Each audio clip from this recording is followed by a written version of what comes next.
ഇന്ന് എനിക്ക് ഏറ്റവും സന്തോഷമുള്ള ഒരു ദിവസമാണ് കേട്ടോ. എൻ്റെ വീടിൻ്റെ പാല് കാച്ചാണ്, എൻ്റെ അച്ഛൻ്റെ അമ്മയുടെ വീടിൻ്റെ പാല് കാച്ചാണ്. അങ്ങനെ ഞങ്ങൾ രാത്രി ചാണകമൊക്കെ മെഴുകി കോലമൊക്കെ വരച്ചിട്ടുണ്ടായിരുന്നു. കോലം വരച്ചെന്നത് അടുത്ത വീട്ടിലൊരു ചേച്ചിയാണ്. അതിനുശേഷം ലക്ഷ്മി പൂജ ഉണ്ടായിരുന്നു, പിന്നെ വാസ്തുബലി, പിന്നെ രാവിലെ ഗണപതി ഹോമം. വാസ്തുബലിയൊക്കെ കഴിഞ്ഞിട്ട് ഞങ്ങൾ പൂമാലയൊക്കെ കട്ടലയിൽ തൂക്കിയിട്ടുണ്ടായിരുന്നു. ആണി അടിച്ച് നേരത്തെ വെച്ചിട്ടുണ്ടായിരുന്നു. പിന്നെ അവിടെയൊക്കെ എടുത്ത് വെച്ച് സാധനങ്ങളൊക്കെ റെഡിയാക്കി വെച്ച ശേഷം ഞങ്ങൾ രാത്രി കിടന്നുറങ്ങി. പിറ്റേ ദിവസം രാവിലെ ആയിരുന്നു ഗണപതി ഹോമം.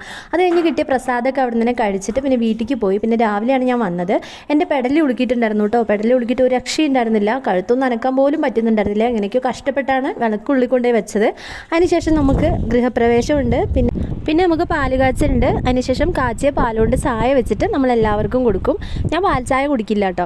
അപ്പോൾ ഞാൻ പ്രസാദം കഴിക്കുമായിരുന്നു. അവിലും മലരും തേങ്ങാക്കൊത്തൊക്കെ ഇട്ട ഗണപതി ഹോമം കഴിഞ്ഞ പ്രസാദം എനിക്ക് ഭയങ്കര ഇഷ്ടമാണ് കേട്ടോ. അമ്മയും അമ്മായിയും എല്ലാവരും ഉണ്ടായിരുന്നു. അങ്ങനെ ഞങ്ങൾ തൊഴുതിട്ട് പാല് കാച്ചാനുള്ള പരിപാടി നോക്കണം. പാലും കൂടി കാച്ചി കഴിഞ്ഞാൽ എല്ലാ ചടങ്ങും പൂർത്തിയായി.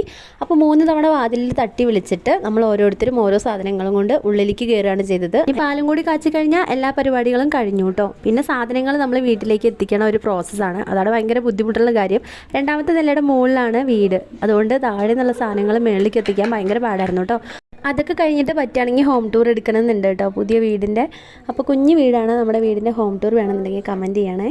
ചെറുതായിട്ട് ചെറിയ 2 മുറികൾ മാത്രമുള്ളൊരു വീടാണ്, വേണമെങ്കിൽ ഞാൻ ഇട്ടേക്കാവേ. അപ്പോൾ അത്രയുള്ള ഇന്നത്തെ വീഡിയോ.